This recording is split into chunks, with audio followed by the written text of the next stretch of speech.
नमस्कार श्रोता बंधु स्वागत जनाई आरंभ करुछु आजिर कृषि संसार कार्यक्रम।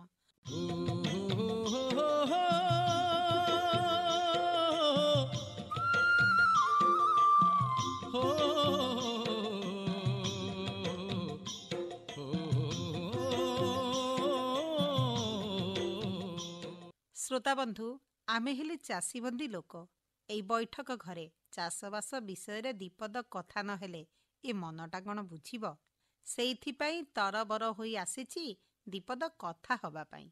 श्रोता बंधु सबु भितरे आम देहपा केमिति सुस्थ रहिब से कथा को आमको ध्यान देबाकू हेब। आमे एई देहपा को नेई एई बैठक घरे आलोचना करुछे।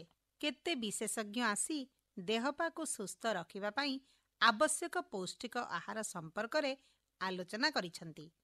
श्रोता बंधु मनीष बंचिबा दरकार, खाली सेतिकी नुहे सुस्थ रे बंचिबा दरकार। सुस्थ जीवन जापन पाई पौष्टिक आहारर आवश्यकता सबुठु बेसी। सेइथिपाई तो खाद्य उपरे आजिकाली खूब गुरुत्व दिया जाउछि। संतुलित खाद्य खाइबा पाई सबुबेले विशेषज्ञ माने परामर्श देउछंती। दिन थिला लोके खाद्यपेय प्रति एते यत्नवान नथिले कि संतुलित खाद्य प्रति सचेतन नथिले। एबे आउ से समय नाही। सूचना और प्रजुक्ति विद्यार जुगरे लोकमाने निजर स्वास्थ्य प्रति खूब सचेतन होइछंती। संतुलित खाद्य प्रति सेमाने गुरुत्व देउछंती।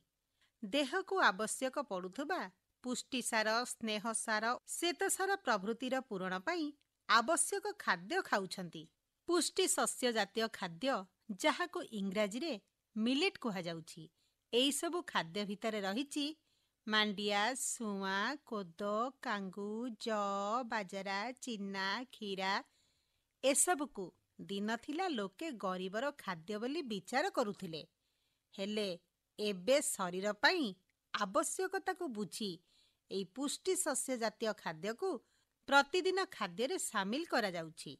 एसबु सहित फल, पनीपरिबा, माछ, मांस, अंडा और डाली जातीय खाद्य खाइबा मध्य आवश्यक।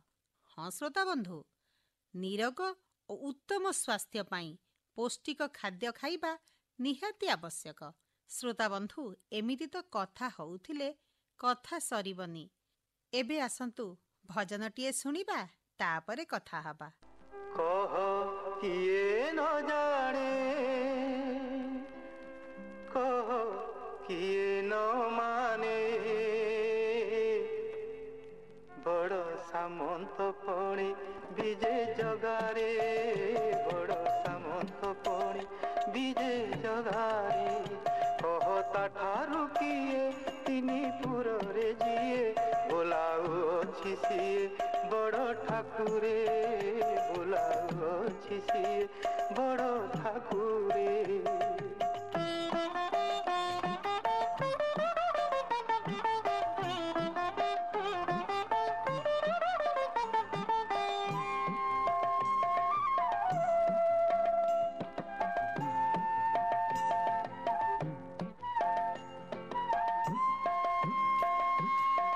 बड़ जमटता कई बोल हाटरे, बड़ जमटता कई बोल हाटरे, बड़ कई बोल हाट।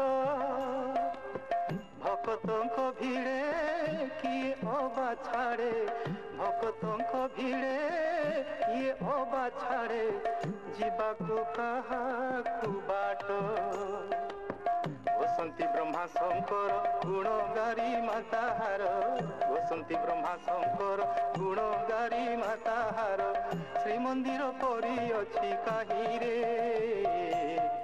बड़ सामंत पणी विजे जगारे, बड़ सामंत पणी विजे जगारे।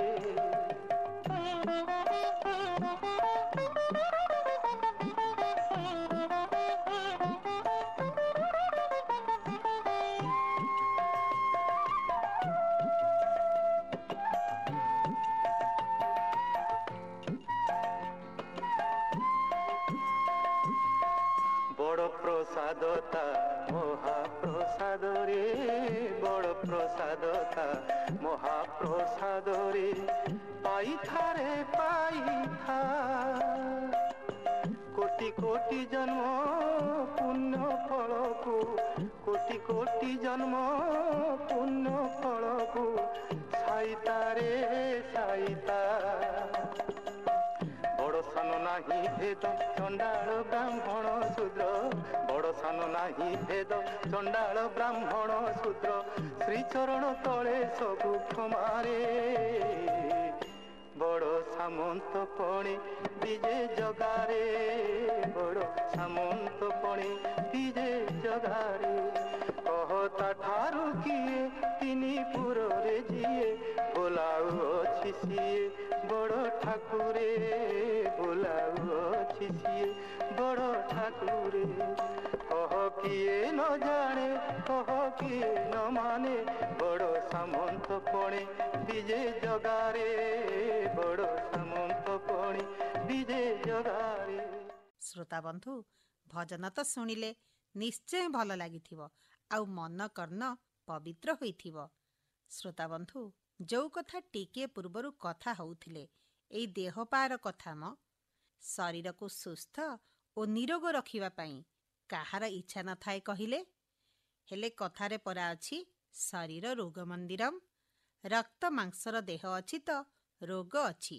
ମଣିଷ ବେମାରରେ ପଡ଼ିଲେ ଚିକିତ୍ସା ପାଇଁ ବେଳେବେଳେ ଅନେକ ଅର୍ଥର ଆବଶ୍ୟକ ପଡ଼ିଥାଏ। ଅନେକ ଟଙ୍କାର ଔଷଧ କିଣିବାକୁ ହୋଇଥାଏ। ଏହି ଔଷଧ କିଣିବାର ସମ୍ବଳ ଅନେକ ଲୋକଙ୍କ ପାଖରେ ଆଜି ବି ନାହିଁ। ଏହାକୁ ଲକ୍ଷ୍ୟ ରଖି ଲୋକମାନଙ୍କର ସୁବିଧା ପାଇଁ କେନ୍ଦ୍ର ସରକାରଙ୍କ ଦ୍ୱାରା ପ୍ରଣୟନ କରାଯାଇଛି ପ୍ରଧାନମନ୍ତ୍ରୀ ଜନ ଔଷଧି ପରିଯୋଜନା। ଅଳ୍ପ ଦାମରେ ଉତ୍ତମ ଔଷଧ ଯୋଗାଇ ଦେବା ହେଉଛି ଏହି ଯୋଜନାର ମୂଳ ଲକ୍ଷ୍ୟ। ତେବେ ଆଜିର କାର୍ଯ୍ୟକ୍ରମରେ ଏହି ଯୋଜନାକୁ ନେଇ ରହିଛି ଆଲୋଚନା। ଆଲୋଚନାର ବିଷୟ ହେଉଛି ପ୍ରଧାନମନ୍ତ୍ରୀ ଭାରତୀୟ ଜନ ଔଷଧି ପରିଯୋଜନା। ମହାଶୟ ହେଉଛନ୍ତି ଡକ୍ଟର ଶ୍ରୀକୁମାର ଦାସ। ଆସନ୍ତୁ ଶୁଣିବା ଆଲୋଚନା। ଏହି ଯୋଜନା ସମ୍ପର୍କରେ ଆମକୁ ବୁଝାଇ କହିବା ପାଇଁ ଆମ ଗହଣରେ ଉପସ୍ଥିତ ଅଛନ୍ତି କଟକ ଜିଲ୍ଲା ଟାଙ୍ଗୀ ବ୍ଲକର ସଫା ପ୍ରାଥମିକ ସ୍ୱାସ୍ଥ୍ୟ ଓ ଆରୋଗ୍ୟ କେନ୍ଦ୍ରର Ayush medical officer doctor Srikumar Das. ଆସନ୍ତୁ ସାର୍, ଆପଣଙ୍କୁ ସ୍ୱାଗତ କରୁଛୁ ଆମର କୃଷି ସଂସାର କାର୍ଯ୍ୟକ୍ରମକୁ। ନମସ୍କାର। ନମସ୍କାର ଆଜ୍ଞା। ସାର୍, ଆଜିର ଆମର ଆଲୋଚନାର ବିଷୟ ହେଉଛି ପ୍ରଧାନମନ୍ତ୍ରୀ ଭାରତୀୟ ଜନ ଔଷଧି ପରିଯୋଜନା। ଏହି ଭାରତୀୟ ଜନ ଔଷଧି ପରିଯୋଜନାର ଆବଶ୍ୟକତା କ'ଣ ଅଛି ବର୍ତ୍ତମାନ ସମୟରେ? ଧନ୍ୟବାଦ ମ୍ୟାଡ଼ାମ। ଆଜିକା ସମୟରେ ଲୋକମାନେ ବହୁତ ଆଗକୁ ପଳେଇଲେଣି। ଟିଭି, ଫେସବୁକ୍, ୟୁଟ୍ୟୁବ୍ ଆହୁରି ବହୁତ ଆଗକୁ ପଳେଇଲେଣି ତାଙ୍କର ବୁଦ୍ଧି ଜ୍ଞାନ ବଢ଼ାଇବା ପାଇଁ। କିନ୍ତୁ ଏବେ ବି ଆମେ ଗର୍ବର ସହିତ କହୁଛୁ, ଆକାଶବାଣୀ ଦ୍ୱାରା ଯାହା ଜ୍ଞାନ ଆମେ ପାଇଥାଉ, ସୂଚନା ଆମେ ପାଇଥାଉ, ତାହା କେବେ ବା କେଉଁଠାରୁ ମିଳିନଥାଏ। ଆଜି ଯେଉଁ ଟପିକ୍ ବିଷୟରେ ଆମେ ଆଲୋଚନା କରିବା ତାହା ଆମ ସ୍ୱାସ୍ଥ୍ୟ ସମ୍ବନ୍ଧିତ ହେଇଥିବାରୁ ମନ ଦେଇ ଶୁଣିବେ। 15-20 ମିନିଟ୍ ଯାହା ଆପଣ ଦେବେ ଶୁଣିବା ପାଇଁ, 15-20 ବର୍ଷ ଆପଣଙ୍କ କାମରେ ଲାଗିବ। 5 ବର୍ଷ, 10 ବର୍ଷ, 20 ବର୍ଷ ପୂର୍ବରୁ ଗୋଟେ ଔଷଧ ଖାଇବା ପାଇଁ ହେଲେ ଆମେ ଶୁଣିଛୁ ଲୋକମାନେ ତାଙ୍କ ଜୀବନର ପରିଶ୍ରମକୁ ଲଗେଇ ଦେଉଥିଲେ। ଯଦି ରୋଗ କିଛି ହେଉଥିଲା ତାହେଲେ ବାପା ମାଙ୍କର ଚିନ୍ତା ବଢ଼ିଯାଉଥିଲା। ଏବେ ସେ ସମୟ ନାହିଁ। ମାନ୍ୟବର ପ୍ରଧାନମନ୍ତ୍ରୀଙ୍କ ଦୂରଦୃଷ୍ଟି ପାଇଁ ଆମେ ବିଭିନ୍ନ ସମୟରେ ବିଭିନ୍ନ ଯୋଜନାର ଲାଭ ପାଉଛୁ। କିନ୍ତୁ ଯେଉଁ ସୁବିଧା ଆମ ଶରୀରକୁ ସୁସ୍ଥ କରିବା ପାଇଁ କରାଯାଇଛି ବୋଧେ ତାହା ବିଶ୍ୱରେ ବିରଳ। ଯାହା ପ୍ରଶ୍ନ ପଚାରିଲେ ଜନୌଷଧି କେନ୍ଦ୍ର ବିଷୟରେ, ଜନୌଷଧି କେନ୍ଦ୍ରରେ ଉପଲବ୍ଧ ହେଉଥିବା ମେଡ଼ିସିନ ବିଷୟରେ ଆମେ ବିସ୍ତୃତ ଭାବରେ ଆଲୋଚନା କରିବା।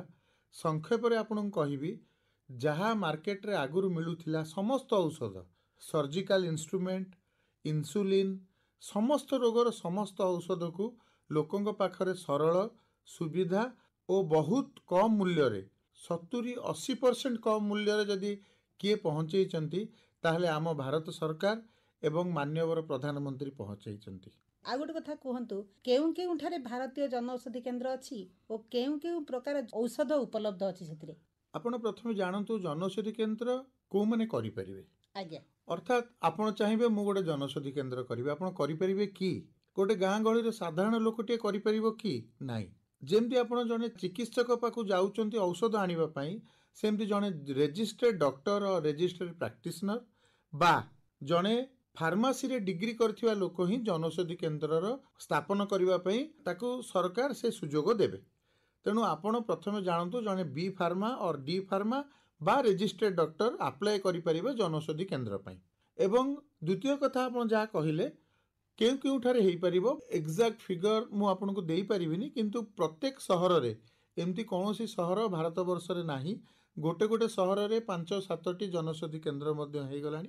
कारण आमे देखुचु जे साधारण दुकान मानकरे जे भिड़ नाही ताहा जनौषधि केन्द्र मानकरे ताठर 10 गुणा भिड़ उपलब्ध हेउछि। एई मिलुथिबा औषध उच्च मानर तो मने रखंतु जदि कौनसी औषधर मानक ठीक नथिबो ताहाले 2-4 वर्ष भितरे से लोकंक द्वारा आदृत हबनी, आउट ही जीवो, बाहरी जीवो। किंतु आमे खुशीर कथा देखुछु जनौषधि केन्द्रर प्रत्येक औषध समय अनुसार लोकंकर आदृत लाभ करुछि। एवं आपन को जानि दबाकू चाहूछि मु जन डॉक्टर हिसाब रे जे औषध सबू से दुकान मानकरे मिलुछि जनौषधि केन्द्र रे मिलुछि ताहा डायरेक्ट आपन पाखरे पहुंचु नाही। सरकारଙ୍କର विभिन्न मानक द्वारा विभिन्न चेकिंग द्वारा ताहा सिद्ध हेउछि, तापर आपनको उपलब्ध हेउछि प्रत्येक औषध। एवं सबू डॉक्टर माने आजिका दिन रे बड़ बड़ हॉस्पिटल कहतु सरकारी हॉस्पिटल कहतु से माने मध्य ताको प्रेस्क्रिप्शन ने सेही औषध गुड़िक लिखिलेनी एवं लोक भी खुशीर सहित नौचंती, भल भी होउचंती। तेणु आपण सियोर रुहंतु से औषध किणंतु, खांतु एवं भल ही जांतु। आमे सब बेले कहू जे रोग सृष्टि करिबा परे औषध खाइबा ठारू भल रोग सृष्टि न करिबा, निरोग रहिबा। आ गोटे कथा कहंतु सर, ए जो साधारण लोक ए केन्द्ररू हमर औषध किनि पारिबे ना नाही? हाँ निश्चय किनि पारिबे। लोक माने डायरेक्ट औषध किनिबार सुविधा लोकंक पाखरे अछि। कारण गोटे रोग पई कोन औषध दिया हबो जने चिकित्सक बा डॉक्टर ही डिसाइड करि परिबो। तेणु आपण मन इच्छा पैरासिटामोल टाइप भी हो, पेन किलर भी हो, जहाँ भी आपण विटामिन औषध भी हो, केबे भी मन को किणतु नाही, जनौषधि हो बा साधारण मेडिसिन स्टोर हो। तेणु मु सब बेले सजेस्ट करी आपण एनी फिजिशियन को देखांतु, आपण असुविधा से ठीक रे बुझिबो। एवं आपण मन रखंतु लागे फिजिशियन जने फीस नहीं जीवो, किंतु आपण 4 थर मन को औषध खाइला भितरे फिजिशियन फीस ठारू अधिका पैसा औषध खाई सारिथिबे। तेणु आपण थरटे फिजिशियन को देखे औषध खाइले ताठू शीघ्र सुस्थ हो जिवे। आउ बड़ असुविधा हुए जदि आपण मनरू औषध खाइले आपण बॉडीर इम्यूनिटी डिस्टर्ब हम। सब बेले आम समस्त को बुझाऊ जदि आप मुंड विधा बटिकाटे भी खाऊँ जड़े फिजिशियन को पचारि खातु आपण भल हम। बर्तमान आम व्यवस्था भितर साधारण लोक किणवाई उपयुक्त, किंतु औषध सेमती किणतु ना। सब बेले एनी फिजिशियन सजेसन नियंतु, प्रेस्क्रिप्शन ने मेडिसिन किणतु। किंतु आपण जो चाहिए जे किणवा को शह शह लोक किणुचंती, but that is not a proper way, से ठीक नुहे। सब बेले औषधटा डॉक्टर एडवाइस अनुसार किणा हवा उचित। सर आ गोटे कथा कहतु, ये जो आयुष्मान भारत योजना कहले आमे कौन बुझिबा बा काहू कहा जाए? प्रथमे जेहेतु आमे जनौषधि केन्द्र विषय डिस्कसन करूचे, आज टॉपिक आपण जनौषधि केन्द्र रखिछंती, तेणु आपण आयुष्मान योजनार बृहत चिंताधारा भितर जनौषधि केन्द्र आसी जाइछि। माननीय प्रधानमंत्री दूरदृष्टि प्रथमे से गोटे साधारण लोक पब्लिक हेल्थ इंश्योरेंस व्यवस्था कले, जहाँ को आपण कहले प्रधानमंत्री जन आरोग्य योजना। से योजना भितर आपणकर आसी पहुँची गला भारतीय जनौषधि परियोजना। तेणु आपण ठीक प्रश्न पचारे मैडम, जदि आमे प्रधानमंत्री जन आरोग्य योजना न जानिबा बा तार उपलब्धिटा आमे न नबा, ताहले केवल मेडिसिन किनिबा छड़ा आउ भारतीय जनौषधि परियोजना रे किछि रहि जिवो नाही। तेणु आपण मन रखंतु, वर्तमान सबुआडे एडवर्टाइज आसी जाइछि, सबु लोक जानी गलेनी एहा एक हेल्थ इंश्योरेंस स्कीम भली, जहाँ साधारणतः बिलो प्रॉपर्टी लाइन जहाँ को आपण गरीब लोक कहउछंती, सेही मानक पई प्रधानमंत्री बा भारत सरकार से व्यवस्था करिसेंती। एवं प्राय सबु लोक जो माने बिलो प्रॉपर्टी लाइन तले अछंती, समस्त लोक ए सुविधार उपकारिता पाई परिबे। जहाँ 25 सेप्टेम्बर 2018 रे माननीय प्रधानमंत्री आमको भेटी देइथिले एवं एई 2-4 वर्ष स्पान ने बहुत लोक पाखापाखी भारत सरकार को जहाँ डाटा अच्छी 2020 सुधा पाखापाखी 1 कोटी लोक तार उपकारिता नहीं सारी, ଏବଂ ତାର ଭ୍ୟାଲ୍ୟୁ ଯାହା କୁହାଯାଉଥିଲା ସେତେବେଳେ 13,412 କୋଟି। ଭାବନ୍ତୁ କେତେ ବଡ଼ ଉପକାରିତା ଲୋକଙ୍କ ପାଇଁ ମିଳିଲା, ଯେଉଁମାନେ ସରକାରୀ ବା ବଡ଼ ବଡ଼ ହସ୍ପିଟାଲ ଯିବାକୁ ଡରୁଥିଲେ। କ'ଣ ରୋଗ ହେଇଛି ଆମେ ଏଇ ପାଖ ଦୋକାନରୁ ଔଷଧ କିଣି ଖାଇଦେବା, ଡକ୍ଟରକୁ ଦେଖେଇଲେ ଆମ ପାଖରେ ପଇସା ନାହିଁ, ସମ୍ବଳ ନାହିଁ। ସେମାନଙ୍କର ମେରୁଦଣ୍ଡ ସଜାଡ଼ି ହେଇଛି ଏବଂ ସେମାନେ ଭଲ ହେଇ ସରକାରଙ୍କୁ ଧନ୍ୟବାଦ ଦେବା ସହ ତାଙ୍କ ହାତ ମୁଠାକୁ ଟାଣ କରିଛନ୍ତି। ସାର୍ ଏଇ ଯେଉଁ ଆୟୁଷ୍ମାନ ଯୋଜନା କାର୍ଡ କେଉଁଠାରେ ହୋଇପାରିବ, କେମିତି ଭଲ କ'ଣ ପ୍ରଶ୍ନ। କରିପାରିବେ? ଆପଣ ଯଦି ଚାହୁଁଛନ୍ତି ଗୋଟେ କାର୍ଡ଼ କରିବା ପାଇଁ, ଆଜିକା ସମୟରେ ଆପଣଙ୍କ ପାଖରେ ଯେଉଁ ଫୋନ୍ଟି ଧରିଛନ୍ତି ସେଥିରେ ସବୁ ଉପଲବ୍ଧ ଅଛି। କାର୍ଡ଼ କେମିତି ହେଉଛି ଆପଣ ମୋବାଇଲରେ ବି ଜାଣିପାରିବେ, କେଉଁଠିକି ଯିବେ କ'ଣ କରିବେ। କିନ୍ତୁ ମୁଁ ଆପଣଙ୍କୁ ଜଣାଇ ଦେବା ପାଇଁ ଚାହେଁ, ଆପଣଙ୍କ ପରିବାର ସମସ୍ତଙ୍କର ଆଇଡି କାର୍ଡ଼ ସହିତ ଆପଣ ଏନି ପରିଚୟ ପତ୍ର, ଆଧାର କାର୍ଡ଼ ହେଉ, ଡ୍ରାଇଭିଂ ଲାଇସେନ୍ସ ହେଉ ବା ଆପଣ ଗ୍ରୋସରୀ କାର୍ଡ଼ ହେଉ, ନିକଟସ୍ଥ କମନ୍ ସର୍ଭିସ୍ ସେଣ୍ଟର ବା ଲୋକସେବା କେନ୍ଦ୍ର ମାନଙ୍କୁ ଯାଇ ଆପଣ କାର୍ଡ଼ ବନେଇ ପାରିବେ। ସାର୍ ଏଇ କାର୍ଡ ଦ୍ୱାରା କି ଲାଭ ମିଳିବ ସେ ବିଷୟ ଟିକେ ପରାମର୍ଶ ଦିଅନ୍ତୁ। ଯେତେବେଳେ ସରକାର କୌଣସି କାର୍ଡ଼ କରନ୍ତି, ସୁବିଧା କରନ୍ତି, ଆଗାମୀ 10 ବର୍ଷ 20 ବର୍ଷକୁ ରଖିକିରି କରିଥାନ୍ତି। ଏମିତିକି ନୁହନ୍ତି 6 ମାସ ବର୍ଷରେ ଆପଣ ଉପକାରିତା ପାଇପାରିବେ। ମନେ ରଖନ୍ତୁ ଏ କାର୍ଡ଼ରେ ଆପଣ ସବୁ ଟ୍ରିଟମେଣ୍ଟ ପାଇପାରିବେ ଆଣ୍ଡ ସେଗୁଡ଼ା ସବୁ ଫ୍ରି ପାଇପାରିବେ। 5 ଲକ୍ଷ ଟଙ୍କା ପର୍ଯ୍ୟନ୍ତ ଗୋଟେ ବର୍ଷରେ ଆପଣ ଫ୍ରି ପାଇବେ। କୁହାଯାଉଛି ଯେଉଁ ଡେଟ୍ରେ ଆପଣ କାର୍ଡ଼ ହେଇଥିବ ଯେଉଁ ଦିନ, ଅଟୋମେଟିକାଲି ନେକ୍ସଟ ଇୟର ସେଇ ଡେଟ୍ରେ ପୁଣି କାର୍ଡ଼ ରିନ୍ୟୁ ହେଇଯିବ, ପଇସା ଥାଉ ବା ନଥାଉ। ତ ଆପଣ ଯାହା କୁହାଯାଉ 25 ଡିଜିଜେସ୍, 25ଟି ରୋଗ, ତା ଦେହରେ ସବୁ ରୋଗ ଆସୁଛି। ଆପଣ କ୍ୟାନ୍ସର ହେଲା, ହାର୍ଟ ଡିଜିଜ୍ ହେଲା, ଲିଭର ହେଲା, ରେସ୍ପିରେଟୋରୀ ହେଲା, neurological, mental illness, burn injury, ଯେଉଁଗୁଡ଼ାକ ବହୁତ ପଇସା ଖର୍ଚ୍ଚ ହୁଏ, ଯାହାକୁ ଆପଣ ଲଗାତାର ବହୁତ ଦିନ ଆପଣ ଟ୍ରିଟମେଣ୍ଟ ନେବାକୁ ପଡ଼ିବ ଏବଂ ଦରକାର ପଡ଼ିଲେ ଆପଣଙ୍କୁ ବଡ଼ ବଡ଼ ହସ୍ପିଟାଲରେ ଟ୍ରିଟମେଣ୍ଟ ନେବାକୁ ପଡ଼ିବ। ଏବଂ ଏସବୁ ଜିନିଷ ଗୁଡ଼ାକ ଏତେ ବଢ଼ିଆ ଭାବରେ ପ୍ଲାନିଂ ହେଇଛି। ଇମ୍ପୋର୍ଟାଣ୍ଟ ହେଉଛି ସିଷ୍ଟମ୍ ସରକାର ଏମିତି ବନେଇଛନ୍ତି ଯେ ଆପଣ କାର୍ଡ଼ କରିବା ପରେ ଯଦି ଆପଣ କୌଣସି ହସ୍ପିଟାଲରେ ଯାଇ ଏନରୋଲ୍ ନା କଲେ, ସବୁ ସୁବିଧା ଗୁଡ଼ାକ କାର୍ଡ଼ ଅନୁସାରେ ଆଟାଚ୍ ହେଇ ଚାଲିବ। ଆପଣଙ୍କୁ ଆଉ କେହି ପଇସା ମାଗିବେନି ବା ଆପଣଙ୍କୁ ଆଉ କୌଣସି ଚିନ୍ତା କରିବାକୁ ପଡ଼ିବନି ବାହାରୁ କେଉଁଠୁ ମେଡ଼ିସିନ ଆଣିବେ, କେଉଁଠୁ ତାର ସର୍ଜରୀ ଇନଷ୍ଟ୍ରୁମେଣ୍ଟ ଆଣିବେ। ସବୁ ଗୋଟେ ରୁଫ୍ ତଳେ ଆପଣ ପାଇଯାଇପାରିବେ। କାରଣ ସରକାର ବହୁତ ଚିନ୍ତା କଲା ପରେ ଦେଖିଲେ ଯଦି ଗୋଟିଏ ଫେଲିୟର ବି ଆମେ ଦେଖୁଛେ ତାହେଲେ ପୁରା ସିଷ୍ଟମଟା ଡିଷ୍ଟର୍ବ ହେଇଯିବ। ସାର୍ ଏ ତ ବହୁତ ବଢ଼ିଆ କଥା, କିନ୍ତୁ ଲୋକମାନଙ୍କ ଭିତରେ ଏବେ ବି ଅଛନ୍ତି ଏଇ ଯୋଜନାକୁ ସେମାନେ କାର୍ଯ୍ୟକାରୀ କରୁନାହାନ୍ତି। କାର୍ଡ଼ ଦ୍ୱାରା ସେମାନେ ଯାଇକି ମେଡ଼ିକାଲରେ ଦେଖାଉନାହାନ୍ତି, ନିଜେ ଯାଇ କିଛି ପଇସା ଅଧିକ ଖର୍ଚ୍ଚ କରି ପ୍ରାଇଭେଟ୍ ଆମର ଯେଉଁ ଡାକ୍ତରମାନେ ବସୁଛନ୍ତି ତାଙ୍କ ସହିତ ଦେଖା କରନ୍ତି। ତାଙ୍କର ମନ ଭିତରେ ଧାରଣା ଆମେ କାର୍ଡ଼ ମାଧ୍ୟମରେ ଗଲେ ଆମକୁ ଅବହେଳା କରାଯିବ। ଏ ବିଷୟରେ କ'ଣ ଟିକେ ପରାମର୍ଶ ଦିଅନ୍ତୁ। କୁହାଯାଏ ଯେ ଆପଣ ସବୁକୁ ବଦଳେଇ ଦେଇପାରିବେ କିନ୍ତୁ ମାନସିକତାକୁ ବଦଳେଇ ଦେଇପାରିବେନି। ତେଣୁ ଆମେ ଭାରତୀୟମାନଙ୍କର ମାନସିକତା ଯେ ଆମେ ଯଦି ମାଗଣା କିଛି ପାଉଛେ ସେଇଟା ଭଲ ନୁହେଁ। ତେଣୁ ଆପଣ ଦେଖନ୍ତୁ ବହୁତ ଭଲ ଭଲ ଲୋକ, ଜ୍ଞାନୀ ଲୋକ, ଏଜୁକେଟେଡ଼ ଲୋକମାନେ ଏହାର ଉପକାରିତା ନେଉଛନ୍ତି। କିନ୍ତୁ ଯେଉଁମାନଙ୍କ ପାଖରେ ଶିକ୍ଷାର ଅଭାବ ରହିଛି ସେମାନେ ଭାବୁଛନ୍ତି ଏ ଔଷଧଟା ମାଗଣା ଅଛି ମାନେ ଏଥିରେ ଔଷଧୀୟ ଗୁଣ କମ୍ ଥିବ। ମୁଁ ଜଣେ ଚିକିତ୍ସକ ହିସାବରେ ଆପଣଙ୍କୁ କହୁଛି ଯେ ବହୁ ସମୟରେ ଆମର ଆବଶ୍ୟକତା ବେଳେ ବି ଆମେ ସରକାରୀ ଔଷଧ ଖାଇଥାଉ। ବିଗତ 10-15 ବର୍ଷ ଭିତରେ ଏବଂ ଭାରତ ସରକାରଙ୍କର ବା ମାନ୍ୟବର ପ୍ରଧାନମନ୍ତ୍ରୀଙ୍କର ଭିଜନରେ ଯେବେଠାରୁ ଶିକ୍ଷା ଓ ସ୍ୱାସ୍ଥ୍ୟ ଦୁଇଟି ପ୍ରମୁଖ ଦାୟିତ୍ୱ ସେ ବହନ କରିଛନ୍ତି, ସେବେଠାରୁ ଔଷଧୀୟ ଓ ଔଷଧର ମାନରେ କେବେ ବି ସମଝୋତା କରାଯାଉନି। ଠିକ୍ ସମୟରେ ଠିକ୍ ଔଷଧ ପହଞ୍ଚୁଛି ଏବଂ ଯେଉଁ ଔଷଧ ସବୁ ପହଞ୍ଚୁଛି, ମୁଁ ଆଜ୍ଞା 15 ବର୍ଷ ଚାକିରି ଭିତରେ ଦେଖିଲିଣି, 5-7 ବର୍ଷ ହେବ ପ୍ରାୟ ସମସ୍ତ ଔଷଧ, ଯେଉଁ ଔଷଧ ମୁଁ ବି ଆଜ୍ଞା ଗୋଟା 50 ଟଙ୍କା ଦେଇ କିଣୁଥିଲି, ସିଏ ବି ସରକାରଙ୍କ ଇନଷ୍ଟ୍ରକ୍ସନରେ ମାଗଣା ମିଳୁଛି ଏବଂ ଆମେ ଲୋକଙ୍କୁ ଦେଉଛୁ। ଦେଖନ୍ତୁ କୁହାଯାଏ ଯଦି ଆପଣ ରୁରାଲରେ ବହୁତ ଗାଁ ଗହଳିରେ ଆଦିବାସୀ ଲୋକ ରହୁଛନ୍ତି, ପଭର୍ଟି ଲୋକ ରହୁଛନ୍ତି, କିନ୍ତୁ ଆମେ ଯେତେବେଳେ ଗୋଟେ ପଭର୍ଟି ଲୋକକୁ ଦେଉଛୁ, ଗୋଟେ ଆଦିବାସୀ ଲୋକକୁ ଦେଉଛୁ, ତା ଦେହ ଭଲ ହେଇଯାଉଛି। ତ ଭଲ ଲୋକଟେ କାହିଁ ଭଲ ହେବନି? ତାର ସେ ବିଶ୍ୱାସ ନାହିଁ। ବିଶ୍ୱାସ ମିଳେଇ ହରି ତର୍କେ ବହୁ ଦୂର।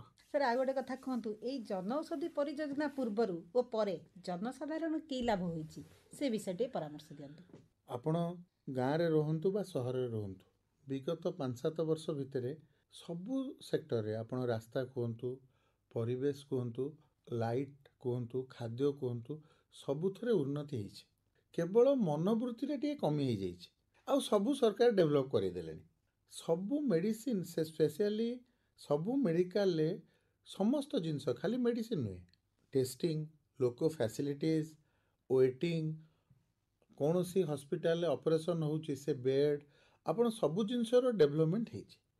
ଭାରତ ସରକାରଙ୍କ ସହିତ ପ୍ରତ୍ୟେକ ରାଜ୍ୟ ସରକାରଙ୍କୁ ବି ଧନ୍ୟବାଦ ଦେବି ଯେ ସେମାନେ କୌଣସି ସମଝୋତା କରୁନାହାନ୍ତି। ଯଦି କୌଣସି ସମୟରେ ଫଲ୍ସରେ କେଉଁଠି ବଦମାସି କରାଯାଉଛି ବା ମେଡ଼ିସିନରେ କିଏ କେଉଁଠି ମିଲାବଟ କରୁଛି ତାହେଲେ ତାକୁ କେହି ବି ଛାଡ଼ୁନାହାନ୍ତି। ଏଇଟା ଗୋଟେ ଭଲ ଷ୍ଟେପ୍ ଆମେ ଦେଖୁଛୁ ଆଜ୍ଞା। ତେଣୁ ମେଡ଼ିସିନରେ କୌଣସି ସମଝୋତା କରାଯାଉନି, ଠିକ୍ ସମୟରେ ଠିକ୍ ଜାଗାରେ ମେଡ଼ିସିନ ପହଞ୍ଚୁଛି ଏବଂ ଆମକୁ ଇନଷ୍ଟ୍ରକ୍ସନ୍ ଅଛି ପ୍ରତ୍ୟେକ ସମୟରେ ଡିଷ୍ଟ୍ରିକ୍ଟରୁ ଷ୍ଟେଟ୍ରୁ ଯେ ଆମେ କୌଣସି ପ୍ରକାର ବାହାରୁ ଔଷଧ ଲେଖୁନାହୁଁ। ଆମେ ଦେଖୁଛୁ ବି ପ୍ରାୟ ସବୁ ହସ୍ପିଟାଲ ଗୁଡ଼ାକ ସେଇଆ ହେଇଗଲାଣି ଯେ ଯଦି ଆମ ପାଖରେ ସମ୍ପୂର୍ଣ୍ଣ ଔଷଧ ରହିଛି ଆମେ କାହିଁ ବାହାରୁ ଔଷଧ ଲେଖିବା। ତାଦ୍ୱାରା ଲୋକ ଉପକୃତ ହେଉଛନ୍ତି ଏବଂ ଲୋକମାନେ ବି ଆମକୁ ମାଗିକିରି ନେଉଛନ୍ତି। ଆମେ ଦେଖୁଛୁ ଯେ ନାଇଁ ଆମେ ଆଉ ବାହାର ଔଷଧ, ଏଥର ତ ଆମ ଦେହ ଭଲ ହେଇଯାଉଛି, ଆମେ ବାହାର ଔଷଧ କାହିଁକି ନେବା। କିନ୍ତୁ ସେ ମନୋବୃତ୍ତି ଆମେ ବି ଦେଖିଲୁଣି, ଡକ୍ଟରମାନଙ୍କର ବି ସେ ମନୋବୃତ୍ତି ବଦଳିଗଲାଣି ଯେ ଆମେ ବାହାର ଔଷଧ ଲେଖିବା, କିଛି ସୁବିଧା ପାଇବା, କିନ୍ତୁ ଗୋଟେ ଗରିବ ଲୋକଟେ ସୁବିଧା ପାଇଲେ ଏହାଠାରୁ ବେଶୀ ଆଶୀର୍ବାଦ ଆମକୁ ମିଳିବ। ଆଜ୍ଞା ସାର୍, ଏଇ ଯେଉଁ ପ୍ରଧାନମନ୍ତ୍ରୀ ଜନ ଆରୋଗ୍ୟ ଯୋଜନା ଓ ଜନ ଔଷଧି ପରିଯୋଜନା କିଭଳି ଭାବରେ ଲୋକଙ୍କ କାମରେ ଲାଗୁଛି ବର୍ତ୍ତମାନ ସମୟରେ, ସେ ବିଷୟରେ ଟିକେ ପରାମର୍ଶ ଦିଅନ୍ତୁ। ଯେମିତି କୁହାଯାଏ ଫଳ ଆଗ ନା ଗଛ ଆଗ, ଏକ୍ଜାକ୍ଟଲି ଆପଣ ଯଦି ଗଛ ହୁଏ ପ୍ରଧାନମନ୍ତ୍ରୀ ଜନ ଆରୋଗ୍ୟ ଯୋଜନା ତାହେଲେ ତାର ଫଳ ହେଉଛି ଜନୌଷଧି ପରିଯୋଜନା। ଏ ଦୁଇଟା ଯାକ ଯଦି ଆମେ ଠିକ୍ ଭାବେ ଚଲେଇବା ନାହିଁ ତାହେଲେ ଦୁଇଟା ଯାକର କିଛି ମୂଲ୍ୟ ରହିବନି। ଆମେ ହସ୍ପିଟାଲ କରିଦେବା, ଇନଫ୍ରାଷ୍ଟ୍ରକ୍ଚର କରିଦେବା, ଡକ୍ଟର ରଖିଦେବା, ଔଷଧଟା ଯଦି ବ୍ୟବସ୍ଥା ନ କରିବା ତାର ମୂଲ୍ୟ କ'ଣ ରହିବ ମ୍ୟାଡ଼ାମ୍। ତେଣୁ ଆମକୁ ଶିକ୍ଷାନୁଷ୍ଠାନ କରିବା ସହିତ ଭଲ ଶିକ୍ଷକ ବି ଯୋଗାଇ ଦେବାକୁ ପଡ଼ିବ। ସେମିତି ଆମେ ଯେତେବେଳେ କାର୍ଡ଼ କଲେ, ଟ୍ରିଟମେଣ୍ଟ ଫ୍ରି କଲେ, ଯଦି ଔଷଧଟା ଠିକ୍ ନ ରହିବ ଏବଂ ଔଷଧର କଷ୍ଟ ବି 5 ଗୁଣା ହେଇଯିବ ତାହେଲେ ସେ ପ୍ରୋଗ୍ରାମ ବି ଫେଲ୍ ହେଇଯିବ। ତେଣୁ ମାନ୍ୟବର ପ୍ରଧାନମନ୍ତ୍ରୀଙ୍କର ଦୂରଦୃଷ୍ଟି ଏବଂ ସିଏ ଭଲ ଭାବରେ ଜାଣିଛନ୍ତି ଭାରତର ଆବଶ୍ୟକତାଟା କ'ଣ। ସାର୍, ଆମେ ତ ଏତେ ସମୟ ଧରି ଏଇ ଆମର ଯୋଜନା ବିଷୟରେ କଥା ହେଲେ, ଏବେ ଆମର ଶ୍ରୋତା ବନ୍ଧୁମାନଙ୍କୁ ଆପଣ ଟିକେ ଶେଷରେ ପରାମର୍ଶ ଦିଅନ୍ତୁ। ତାଙ୍କର ଖାଦ୍ୟପେୟ, ପ୍ରତ୍ୟେକ ଦିନର ଚଳଣି, ସେ କେମିତି କ'ଣ ଔଷଧ ଠାରୁ କେମିତି ଦୂରେଇ ରହିବେ। ଔଷଧ ପାଇଁ ଆମର ଯୋଜନା ହେଇଛି, ମେଡ଼ିକାଲ ପାଇଁ ଆମର ଯୋଜନା ହେଇଛି, ଡାକ୍ତର ବି ନିୟୋଜନ ହେଇଛନ୍ତି, କିନ୍ତୁ ଆମେ ଔଷଧ ଠାରୁ କେମିତି ଦୂରେଇ ରହିବା। ଶ୍ରୋତା ବନ୍ଧୁ ଯେଉଁମାନେ ଶୁଣୁଛନ୍ତି, କାହାଠାରୁ ବି ଆପଣ ଶୁଣୁଛନ୍ତି, ମନେ ରଖନ୍ତୁ 5-6ଟି ଲାଇନ୍ ଯଦି ଆପଣ ମନେ ରଖିପାରିବେ ଆପଣ ନିରୋଗୀ ରହିବେ, ରୋଗ ଆପଣଙ୍କୁ ହେବନି। କାରଣ ଏଇଟା ମୁଁ କହୁନି, ଯାହା ଦେଖୁଛି ସବୁଦିନେ ଆପଣଙ୍କୁ ଜଣେଇ ଦେଉଛି। ଶ୍ରୋତା ବନ୍ଧୁ, ଆପଣ ଜାଣିବା ପାଇଁ ପ୍ରଥମ ଲାଇନ୍ ହେଲା ଦିନରେ 4ରୁ 5 ଥର ଖାଆନ୍ତୁ। ପ୍ରଥମ ଖାଇବା ଉଠିବାର 1.5 ଘଣ୍ଟା ଭିତରେ ଖାଆନ୍ତୁ। ଦ୍ୱିତୀୟ କଥା, 4ରୁ 5 ବୋତଲ ପାଣି ପିଅନ୍ତୁ। ତୃତୀୟ କଥା, ଦିନରେ ଅତି କମ୍ରେ 4 ଘଣ୍ଟା ହସନ୍ତୁ ଏବଂ ନିଜ ପରିବାର ସହିତ ଘଣ୍ଟାଟେ ହସନ୍ତୁ। ଏଇଟା ମୁଖ୍ୟ ଆବଶ୍ୟକତା ଆଜିକା ସମୟରେ। ସାର୍, ମୁଁ ଆଉ ଗୋଟେ କଥା ଏଠି କହିବି, ଆମର କହନ୍ତି ଭଜନ ଆଉ ଭୋଜନ, ଏ ଦିଟା ଯଦି ଏକ ସମୟରେ ହେଉଥିବ, ପରିବାର ଲୋକ ଏକାଠି ବସି ଖାଉଥିବେ, ଏକାଠି ବସି କଥା ହେଉଥିବେ, ଏକାଠି ବସି ଭଜନ କରୁଥିବେ, ସମସ୍ତ ନିରୋଗ ରହିବା ସହିତ ପରିବାର ବି ଯୋଡ଼ି ହେଇ ରହିବ। ଯାହା ଆପଣ କହିଲେ ତା ଦ୍ୱାରା ଗୋଟେ ପରିବାରରେ ଆଜିକା ସମୟରେ ବି ଥିଲା, ଆଗରୁ ବି ଥିଲା, ମତାନ୍ତର ହଉ କିନ୍ତୁ ସେଟା ମନାନ୍ତର ନ ହଉ। ତେଣୁ ଆପଣ ଯାହା କହିଲେ ତା ଦ୍ୱାରା ଅସୁବିଧା କ'ଣ ହୁଏ, ଆପଣ ମାନସିକ ସ୍ତରରେ ରୋଗୀ ହେଇଯାଆନ୍ତି। ଆପଣ ଦେହ ଶାରୀରିକ ସ୍ତରରେ ରୋଗୀ ହେଲେ ଔଷଧରେ ଠିକ୍ ହେଇଯିବ, କିନ୍ତୁ ଯଦି ଜଣେ ମାନସିକ ସ୍ତରରେ ରୋଗୀ ହେଇଗଲା ତାହା ଔଷଧରେ ଭଲ ହେଇପାରିବ ନାହିଁ ଏବଂ ସେଇଟା ଆହୁରି ନୂଆ ନୂଆ ରୋଗ ସୃଷ୍ଟି କରିବ। ଯେମିତି ଆପଣ ଗୋଟେ ଭଲ ୱାର୍ଡ଼ଟେ ଆପଣଙ୍କୁ କହୁଛି, ଗ୍ୟାଷ୍ଟ୍ରିକ୍। ଗ୍ୟାଷ୍ଟ୍ରିକ୍ ବୋଲି କୌଣସି ୱାର୍ଡ଼ କୌଣସି ପାଠ୍ୟକ୍ରମରେ ନାହିଁ, କିନ୍ତୁ ଆପଣ ପ୍ରତ୍ୟେକ ଘରେ ଯଦି 5 ଜଣ ମେମ୍ବର, ସେଥିରୁ 4 ଜଣଙ୍କୁ ଗ୍ୟାଷ୍ଟ୍ରିକ୍ ଅଛି। ତେଣୁ ଆପଣ ମନେ ରଖନ୍ତୁ, ରାତି ଶୋଇବା ସମୟ 10ଟା, ଆପଣ ଉଠିବାଟା ସୂର୍ଯ୍ୟୋଦୟ ପୂର୍ବରୁ ହେବା ଉଚିତ।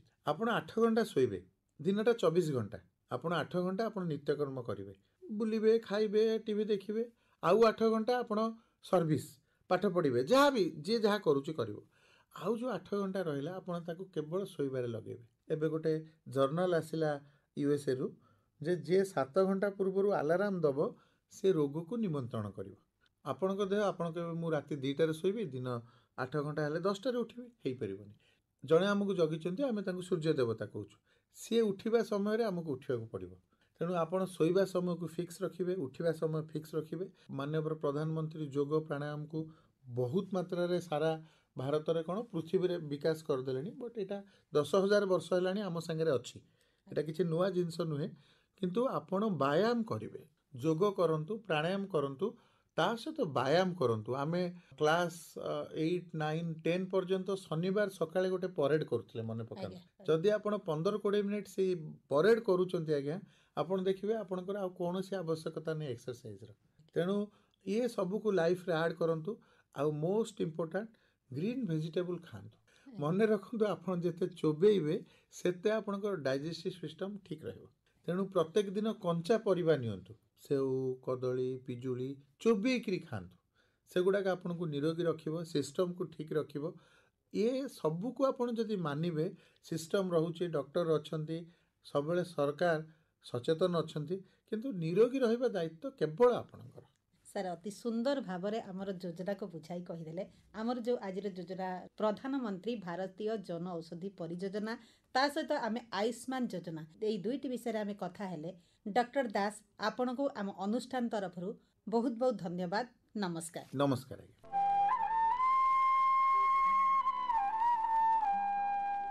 ଶ୍ରୋତା ବନ୍ଧୁ, ଆଲୋଚନା ତ ଶୁଣିଲେ। ମହାଶୟ କେତେ ସୁନ୍ଦର ଭାବରେ ପ୍ରଧାନମନ୍ତ୍ରୀ ଭାରତୀୟ ଜନ ଔଷଧି ପରିଯୋଜନା ବିଷୟଟିକୁ ଆମମାନଙ୍କୁ ପୁରା ସମ୍ପୂର୍ଣ୍ଣ ଭାବରେ ବୁଝାଇ କହିଦେଲେ। ଆମେମାନେ ପ୍ରଥମେ ଧ୍ୟାନ ଦେବା ଆମ ଦେହ କେମିତି ଖରାପ ନ ହେବ, ଆମେ କେମିତି ଔଷଧ ନ ଖାଇବା, ସୁସ୍ଥ ରହିବା।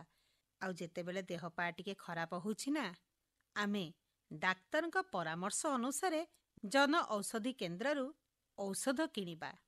ସତରେ ଶ୍ରୋତାବନ୍ଧୁ, ଆମର ମାନ୍ୟବର ପ୍ରଧାନମନ୍ତ୍ରୀ ଆମମାନଙ୍କ ପାଇଁ କେତେ ସୁବିଧା ଆଣିଦେଇଛନ୍ତି। ସେ ଚାଷବାସଠାରୁ ଆରମ୍ଭ କରି ସ୍ୱାସ୍ଥ୍ୟ ପାଇଁ ସବୁ ପ୍ରକାର ସୁବିଧା ଆମମାନଙ୍କୁ ଯୋଗାଇ ଦେଉଛନ୍ତି। ତେଣୁ ଆମକୁ ସବୁ ଯୋଜନା ବିଷୟରେ ଜାଣି ସେଥିରୁ ଲାଭ ଉଠାଇ ପାରିଲେ ଆମେ ଉପକୃତ ହେବା। ଶ୍ରୋତାବନ୍ଧୁ, ଏମିତି ତ କଥା ହଉ ହଉ କେତେବେଳେ ଯେ ସମୟ ସରିଗଲା ଜଣା ପଡ଼ିଲାନି। ହେଲେ ଆମେ ତ ସମୟ ହାତରେ ବନ୍ଧା, ଆମକୁ ତ କାର୍ଯ୍ୟକ୍ରମରୁ ବିଦାୟ ନେବାକୁ ହେବ। ବିଦାୟ ନେବା ପୂର୍ବରୁ ଆସନ୍ତୁ ଶୁଣିବା ପାଣିପାଗ।